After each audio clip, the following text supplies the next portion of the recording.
Our next guest is coming off a win at Bellator 131. He is one of the most decorated light heavyweights of all time. Ladies and gentlemen, Tito Ortiz is back on Submission Radio. Tito, welcome to the show. All right, guys. Thanks for having me on the show. I appreciate it. Hey, it's always a pleasure when you come on. Now, Tito, we're about 2 weeks removed from Bellator 131, where you beat Stephan Bonnar. What's been happening in the world of Tito Ortiz, and how's the body feeling after the fight? Well, body's feeling fine. Just besides, I had a little eye trauma during the fight. I guess got hit with a punch or two, a couple jabs, and I got a detached retina, and I had to go into eye surgery and reattach my retina. And so the last, 6-7 days now, I just been laying in bed, letting my eye heal. The surgery went 100%, no problem at all. The doctor says I'll be seeing fine about another 2 more weeks. So a little scary, but I guess I'm the $1 million man. I just getting fixed one thing after another, and everything's brand new on me now, I guess.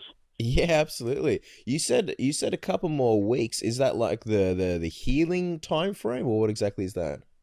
Yeah, it's the healing. It's 3 weeks before I could see 100%. I'm about 20% better already. The last week I've been pretty much laying on my stomach the whole time. Wow. It's kind of hard because I can't really lay on my back. I can't pretty much lay on my side or lay on my stomach here.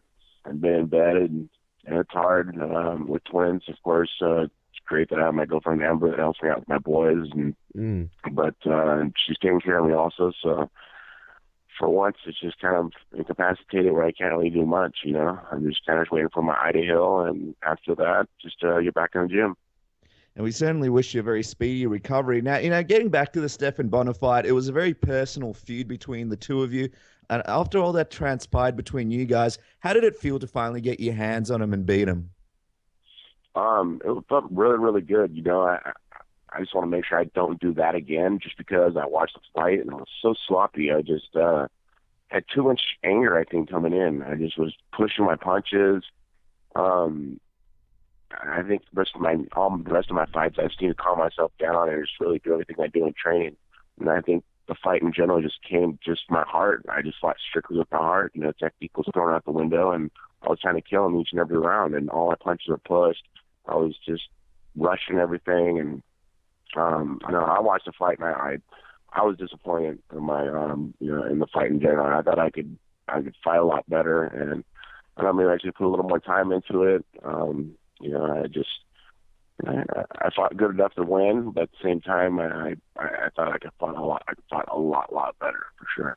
Well, obviously, this one was a very personal feud between Bonnar and yourself. Obviously, he said some things earlier on about your family, and I was going to ask, between the entrance and fighting Bonnar after the things he said, how hard was it all keeping those emotions in check?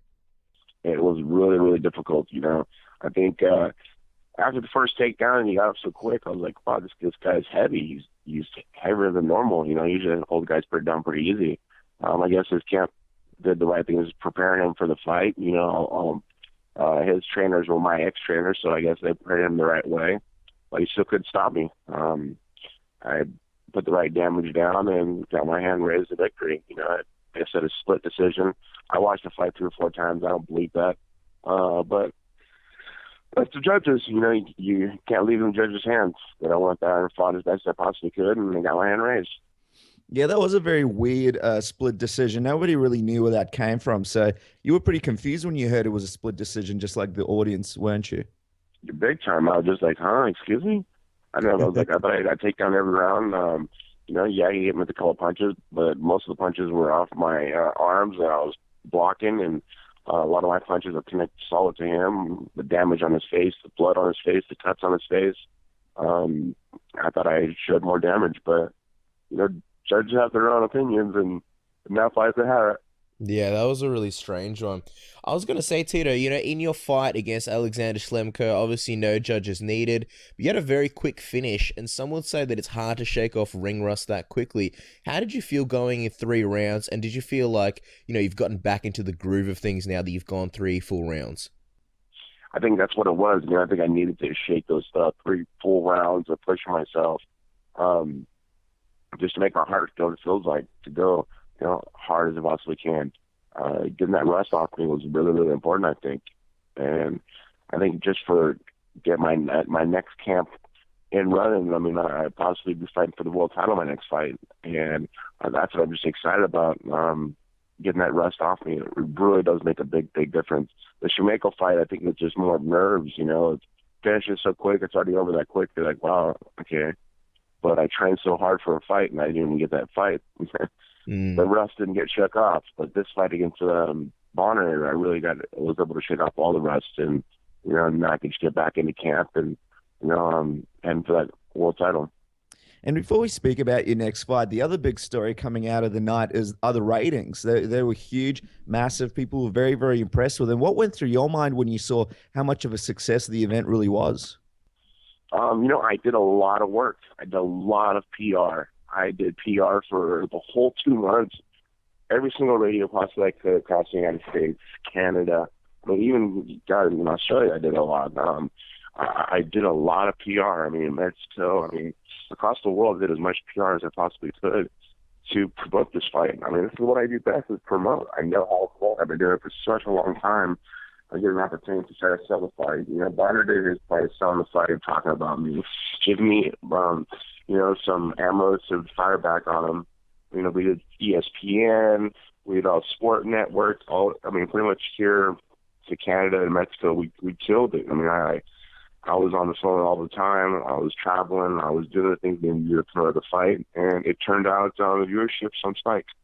Tito, I was going to say the other part of the ratings question is you guys went up ahead against UFC 180, which is arguably one of the bigger cards the UFC has had in a really long time and one of the most hyped fights between Mark Hunt and Fabricio Verdum. Did you expect to do that well competing against the UFC and also a World Series of Fighting in the same weekend? Well, it all comes down to name recognition. And Spike TV has a huge fan base. When they had my name on there, Bonnar's name on there. The other guys who fought on the card, Schindling, Manoff, everybody else that was fighting on the card, is just amazing that we could do those numbers against the UFC, against the World Series of Fighting. But name recognition is what it comes down to. I've been in this game for 17 and a half years. People see fighting, they see my name on the front. They don't want to watch me get beat, or they don't want to beat somebody. And that's what they tune into. They got to see a great fight. All the way down the whole card of Bellator. Scott Coker did an amazing job with the card in general. So I guess the ratings really proved. But of course, pay-per-view, you can't really go head-to-head with somebody who has a free fight on the same night. What do we want to watch? Do I want to watch something free, or do I want to pay $65 they pay-per-view for? And if it's not an exciting fight, they're going to watch it free. So. Yeah, it's interesting. We had Uriah Faber on last week, and he mentioned how he asked to be fighting on the prelims as opposed to the pay-per-view, because of all the cheapskates, obviously, they rather watch the free fight. So it's just amazing, how much that works, and obviously the PR that you guys did helped as well. Now, in terms of what's next for Tito Ortiz, who would you like to fight next, and is it likely that we'll see you versus Rampage Jackson? Against Rampage, I would love to fight against Rampage, but it's just in Rampage's hands right now. And I know Bellator's working on that fight to make it happen, but until they're making work on that and make it happen, I want the world title. I'm the winner against Noon and McGrary. That's his name, last name, I believe it is. I believe they're fighting in February, so I would like the winner against them. That would absolutely be an exciting matchup to see fight the champ. With Rampage, he recently tweeted that, the UFC, about sticking with the devil that From what you know about the situation, do you think it's likely that Rampage will stick around in Bellator, or do you think he might be going back to the UFC? I don't have 100. I know he has a pretty ironclad contract with Bellator, so I don't think he's going anywhere anytime soon. So I think he's just going to have to work it out and stay with Bellator. Okay. Now you say that in terms of the Rampage fight, in terms of him, I'm just curious, what's the process like? Like, have you said to Scott, look, I want this fight, and they said, okay, we'll speak to Rampage, or have you spoken to Rampage and said, listen, let's do the fight, or anything like that? It's between Rampage's management and Scott Coker, I believe. I have no say so. I can say Rampage is fighting this fight, but his management doesn't let him do it. I guess that's the problem when you have a management company. You got to kind of do what they say. Absolutely. Now, at the Bellator 131 post-fight presser, King Mo called you out. However, on the show last week, he was on our show. He mentioned that he doesn't believe you'd want to fight him. Is King Mo somebody that you'd be interested in fighting next? Well, I mean, right now it's all about my career. I have 2 more fights left in my contract, and I think King Mo is just stepping down on my career of fighting somebody. I want to fight someone. I've had the opportunity to prep for a world title. Why would I fight somebody like King Mo? I mean, there's no reason to it. It just doesn't make any sense. I have an opportunity to fight someone like Rampage Jackson who beat King Mo.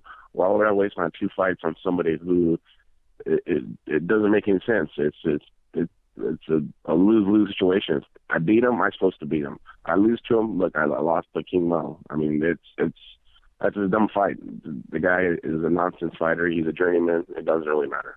Fair enough. I was gonna say the other thing about if let's say you did fight King Mo, obviously you've got 2 fights in your contract. One could be say Emmanuel Newton, the other one maybe Rampage Jackson. If for whatever reason one of those fights fell out, I guess the upside of fighting Mo is that it'd be another fight like Stephan Bonnar where he'd promote it and obviously you'd promote it. I'm just curious, what would have to happen for King Mo to earn a fight against you? Fight at a light heavyweight that he could really beat. The last 2 fights were guys who I don't even know their names. When the last guy he fought that was the same card as me, he was a 185 pounder. Who wasn't even ranked at 185 pounds. I don't want to talk trash on King Mo. King Mo was a good fighter at his time.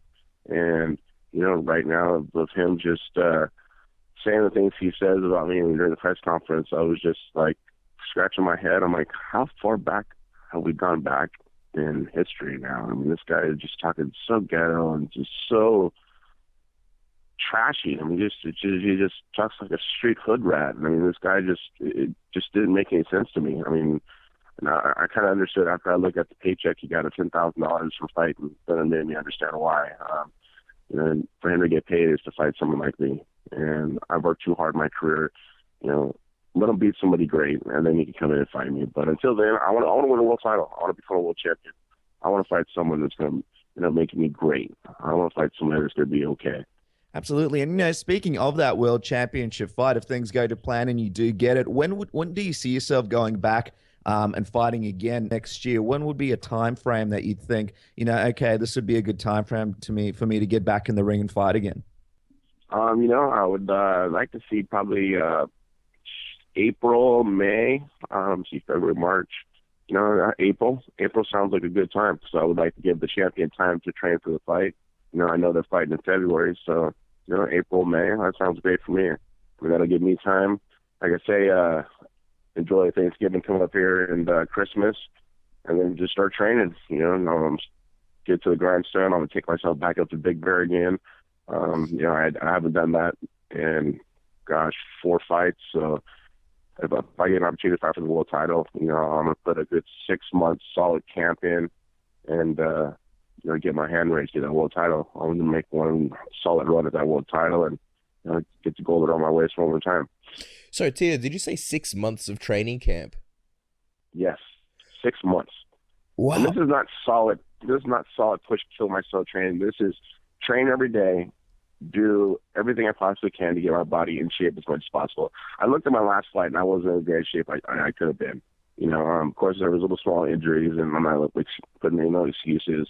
So yeah, no, it's a 6 month camp. I mean, it's not going 6 months straight through super hard camp. I use the 3 months to prepare my body so I'm perfect. So I get 2 months of solid, hard training up in Big Bear. I'm taking myself back up to Big Bear again. I haven't done this in, almost 4 fights now.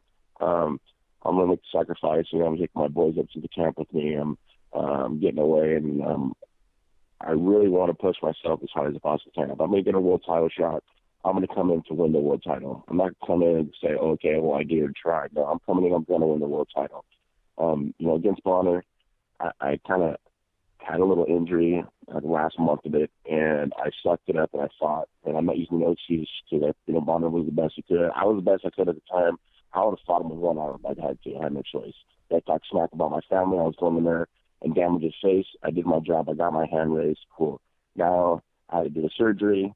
Now it's time for me to recover from that. Get right back in camp after this. Get back in the gym. start training, get my body right, so I can go 5 5-minute rounds at 100% as hard as I possibly can, and win and get my hand raised. Because that's what it takes to be the champ. That's I know in my mind. That's going to be the champ. That's what you got to do, and that's what I'm going to put my mind, put my body through. So I know I'm perfect. You know, I look at the weigh-ins, and yeah, I was shredded, I was cut, but you know, just my size difference, everything. I did enough to win the fight. I don't want to do enough just to win a fight. I want to do enough to win a world title, and that's something I have to do by April or May. Yeah, absolutely. And I was gonna say, Tito, it seems like a lot of fighters these days are talking about training smart versus training hard. And I've heard a lot of guys say, "Oh, in my last fight, I overtrained," and things like that. It just got me thinking when you said training, training camp for 6 months, and obviously not all of it's going to be a full camp, so to speak. I remember on the Ultimate Fighter, you were saying how about overtraining and it's just a myth and things like that. I'm just wondering what your thoughts are in general on overtraining and if there is such a thing. Yes, there is such a thing, 100%. I'm leaving the fight in the gym. You know, if you're going hard for 3 months, 6 days a week, you're going to leave in the gym. You're going to flatten out. When it comes to fight time, you're going to get too much, and your body's going to be too burnt out. A lot of it comes down to supplements, as in vitamins. You know, I eat a lot of vitamins every single day. I mean, a handful. I mean, it's like 15 different vitamins I'll eat every single day. And that keeps my immune system up, my body regenerating fast. And I'm able to push myself through those times. There's also times where I got to take days off, whether it be that say, you know, I need to take the day off. I'm too tired. My mind is just too broken down. My body's broken down. I need to take a day off. Taking a day off actually helps. It helps your body a whole bunch. Regenerates everything in your mind, regenerates everything in your body, and you're able to go better the next day. But like I say, it's 5 to 6 month training. It's just making sure I get at least one training session a day for the first, month or two.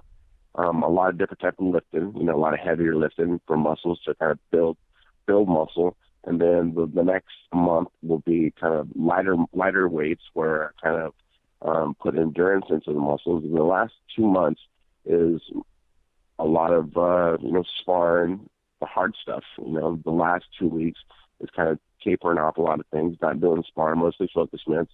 And you kind of like got to feel the right range of things to do. I mean, having the right trainers and they're pushing you the right way, because there is trainers that will push you until you're dead beat, dead tired, and you think that's the way to get better. And some people it is, and some people it isn't. I guess it's their age, their weight, and how their minds are. Absolutely. And speaking of training, somebody that's been under scrutiny lately has been Mike Dolce over his training methods and weight cutting methods. You recently mentioned that you disagreed with some of his ways of cutting weight. We're just curious, what are some of the methods that you use to cut weight, and how do they differ from some of the ways that you heard about Mike Dolce's methods? Well, strictly in my opinion on Mike Dolce, I think it's everything he does is a fad, and that's strictly my opinion. I've been cutting the weight since my sophomore year in high school, and what you put in your body is what you weigh, and of course it's how your body's going to burn. All these guys are just putting in protein and for energy. Well, your body doesn't burn on protein for energy. It's called carbohydrates, complex carbs. Things you do stay away from is white bread, white rice, white pasta. Everything should be wheat. And whatever you put in is what you're going to gain, because we're burning so many calories. I mean, this type of diet is not for a person who's an average person. It's not a weight cut for an average person.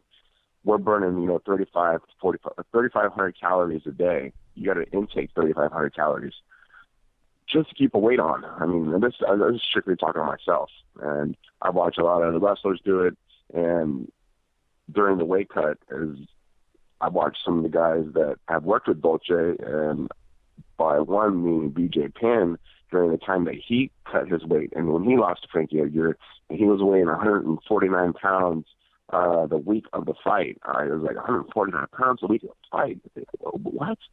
You got to at least be 10 pounds a week before the fight of the weight, not 4 pounds. He goes, yeah, I know. It's just I didn't understand.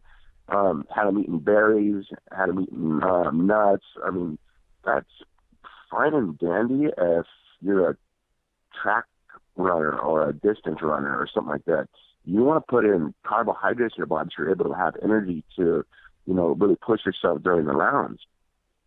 Well, I mean, there's a conversation I had strictly with BJ too, of him telling me that, the day of the fight he felt flat, he didn't eat. I mean, Dolce had the UFC Expo, and he was trying to get back to beat BJ. He get back in time, and he was feeding BJ like salads, and this after the weigh-ins. After a weigh-in, I mean, I'm eating carbohydrates. I'm eating pancakes. I'm eating bread. I'm eating as much as I possibly can to burn my body. And yes, you can eat too much, get too overweight, and be slower. But if you get your weight up to normal, where it's the 10, 15-pound range, I mean, that's fine. I mean, that's great. I mean, Pedialyte is one of the big things. I mean, I want to drink. If anybody ever seen me weigh in, the first thing I do as soon as I get off the scale, I'll turn and face the guy. I'm reaching for the Pedialyte because I got to feed my body. My body wants something to drink right then. And that's what's really important is people trying to keep their weight down and make that weight cut easier for them toward the end. As in a wrestling attitude, I mean, we cut 15 pounds. 15 pounds, that's a 2-day cut. There's no problem. It's a 2-day cut, sacrifice. As soon as the weight comes off, as soon as you make that weight, put that weight back on as fast as possible. And that's the most important. I've been doing it, like I said, for 17 and a half years. And the only weight cut I've ever had problems with was when I fought,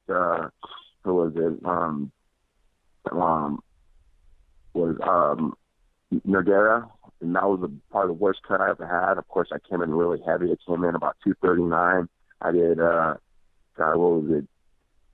28 pounds in 3 days.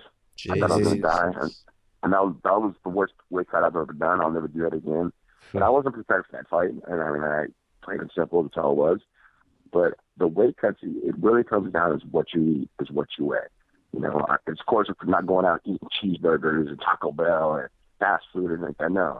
You treat your body like a machine. You got to be like a machine if you want it to train like a machine. Everything got to be super clean. I mean, as far as brown rice, chicken, fish, steak should only be, up to the week before. The week of is a little harder to break down steak during the weight cut. After the weight cut happens, steak is great for your body because it's high in protein. And yeah, it'll take a good 8-9 hours to digest, but if your body's used to doing it, it won't have a problem doing it. As I do, I do the Texas to Brazil after my weigh-ins where, I eat a good pound of steak. I eat a pound of red meat, and my body just feeds off of it. But everybody is different. Everybody is completely different. But I don't know. I guess you got to look at a lot of wrestlers, how they cut weight compared to, and I heard people have a little talk back of me saying that the bodybuilder cut weight is what Dolce does. And Dolce says, why I've had 20 fights and this and that. Okay, that's fine. But when I hear someone who's a former world champion and questioning the weight cut and saying how bad his fight was because he had no energy, and it showed in this fight he had no energy due to BJ Penn, I question that. And someone like BJ is a close friend of mine. I don't want to see his career be over because someone made a mistake of not feeding him the right things. And all of a sudden he's making millions off of the fans in general of saying the Dolce diet's the way to do it. And this is my opinion, strictly my opinion. I ain't sitting to straighten out facts. I'm saying about what I've heard and what I've seen, and that's the way I think of it. And if you're going to cut weight the right way. I mean, I guess the right way is do it yourself. I'm glad you explained that because obviously Dennis and myself are not fighters and we're not wrestlers. I think the closest we've come to cutting weight is missing a lunch. So I'm glad you explained that to us. Now, Tito, you're obviously a UFC Hall of Famer. You're a legend and an icon in the sport. Do you still feel like you have anything left to prove in the sport, or is there some kind of goal that you feel like you haven't yet attained? No, I have nothing to prove. I have, I have my own things in my own mind and my own life, the goals I have to prove for myself, but to nobody else, no, not at all. I want to be a world champion again, and that's my goal. My goal right now is to become a world champion in Bellator. That is strictly my goal. I have nothing to prove to anybody at all. I've done everything underneath the sun in mixed martial arts, and I'm still doing it. And I'm having fun now. This is fun to me. I'm happy. It's nice to be happy. I'm happy in my relationship. I'm happy at home. I'm happy in the gym. I'm happy when it's my weight cut. And that's usually strange because it's really a really horrible weight cut. But this last one was an easy weight cut. And, it's fun to get in the cage and fight. The walkouts are amazing. Getting respected by a company like Bellator and Spike TV and Viacom, I think that's what makes me happy. You know, of course, my relationship, but I think the biggest thing is you have a company that respects you. Us fighters, you know, we're a dime a dozen. You know, I really think that it all comes down to is at the end of the day is all we have is our family and our fans, and we want to be respected by them. And when a company talks bad about us or disrespects us, says we're not good enough, and says, you know, and that we don't belong in the sport or something like that, that's when the disrespect happens where it's not fun anymore. You don't want to do it. It's like you don't wake up to go, all right, cool, I'm going to the gym today because I'm going to fight in three weeks or 3 months. But when you're at a place where they respect you and, you know, they say good job and, you know, this guy's one of the best and, you know, he gave it all he could out there, win, lose, or draw, he still gave it his all. That's when you love it. And at the end of the day, when it's all about the fans and your family, when they say, you know, that guy was one of the best ever, that's when it makes it all worth it. And I think right now I'm at a place in my mind and my body and my soul that I'm happy. I'm having fun. And it's fun to get in the gym and train. My body's reacting, you know. My body's reacting to the timing. My timing's still there. Everything's is almost perfect. You know, I'm trying to kind of sketch back because usually when things go this good, you're kind of waiting for something to go back. Yeah. And I don't know, maybe my eye surgery is the thing that went bad, and knowing that we got the technology nowadays that you can fill after something like this and it'll be 100%. Knowing that, you know, maybe it is perfect. Maybe it's just what I've been waiting for. You got to live in hell to live in heaven. And over the last 7 years, I trained in hell, lived in hell. And this last year has been pretty damn fun and exciting, and, you know, worth all my hard work, that's for sure. Absolutely. Well said, Tito. Now, speaking of your fans, we've got a couple of fan questions for you. They've sent them in, and we've chosen the best ones. So we'll ask you a couple. We've got one here from @Napalm Nathan. He'd like to know who would be your dream matchup in the MMA world out of any fighter, both retired or active. If you could have a dream matchup, who would you choose? Dream matchup. I mean, I've always been a huge fan of this guy. I mean, through my whole career, I actually got to meet him once, and from Japan, and it was Sakuraba. Yeah. Gushi Sakuraba. I've always wanted to compete against him just because he was so big in Japan. I mean, he was like the Michael Jordan of Japan. When I went there, I couldn't believe how huge he was in Japan. And I'd always like get an opportunity to compete against him just because our wrestling styles matched a lot because of the wrestling. I thought my ground and pound would probably kill him, but it was just one of those names that I know that I could beat. But I thought that he was the best at the time, and he knew how to sell a fight. That's for sure. Yeah, absolute legend. Now, Derek MMA wanted to know, Tito, you managed Chris Cyborg for a period of time. Do you believe her and Ronda will ever fight? And also, who would you predict wins and how? Well, you know, I'm still very close friends with Chris. Chris was at my last fight. You know, I seen her after her last fight, and trying to get her down to 135 is almost impossible. As I said a long time ago, that they would try, and it's going to be very hard for her to do it. And she's tried, and it's almost impossible for her to do it. If Ronda made a catch weight, I know Ronda doesn't want to do it because she doesn't want to lose. This is strictly my opinion. I think that's the only way that fight's ever going to happen is if it's at a catch weight, because Chris is not going to make 135. She's never made 135. She's always made 145, and that's been her weight her whole career. I mean, that's like me trying to get down to 185. I mean, I would never make that happen. No possible way. I could never do that. So I think that's the only way that ever happened. And the time will tell. Let's see if Ronda gets pushed into pressure so much that she has to fight Chris, that happens. But I think that's the only way that it will happen. I mean, she wanted to fight Gina Carano at 145, so what's the difference fighting Chris Cyborg at 145? Interesting point. Very well said, Tito. Now, we're going to be doing a quick thing called the Submission Radio Tap Out Round. We throw a whole bunch of fun questions at you, and you answer with the first thing that comes to mind. Are you ready, Tito? Of course. Okay, here we go. How does Tito celebrate Christmas? I dress up as Santa Claus and give gifts to my boys so they'll realize it's really me. I think it's Santa. Nice. And I did it last year. For my whole family, all my friends, they were at the gym and everything. They came and dressed as Santa Claus. It was cool. I'm doing it this year too. Do you get the beard out as well, the white beard? Everything. No, everything, dude. I put a big pillow in my stomach. The voice, the whole deal, man. I do it. It's pretty cool. I think this needs to get on Vine at some point, Tito. Just saying. We know you're a huge MMA icon, but are you still a fan of watching MMA? And if so, who do you like to watch, Tito? Who I like to watch fight now. God, there's so many guys. Guys in UFC that just got lost. There's so many guys. You can't really tell who. Nick Hine is one of the guys. I'd say. God. I know whenever they can find a girl to fight Chris, when Chris fights, because she terrorizes girls in the cage. God, who else? That's pretty much it, man. I mean, I like I say, I'll watch Nick Hine. He's a tough guy from Germany. Yeah. That's pretty much it. Absolutely, Tito. Now tell us, Punishment, it's one of the, best clothing lines in MMA, and guys, jump on punishment.com to get all your latest stuff. But what has been your favorite piece of clothing that you've created through Punishment? My favorite clothing, gosh, it'd have to be my shorts, the flame shorts. Mm-hmm. It took me a long time to master those things, as in design-wise, stitch-wise, so they don't rip, so they don't tear. They last a long time. I'd have to say the shorts because, they quick dry. You go swimming in them, or you can go work out in them, sweat completely, and they'll be dry within, 10 minutes, 15 minutes. I have to use shorts. Man, I love quick dry shorts. I was going to say, Tito, EA Sports UFC announced the other day that they will be releasing UFC Legends as downloadable content this December.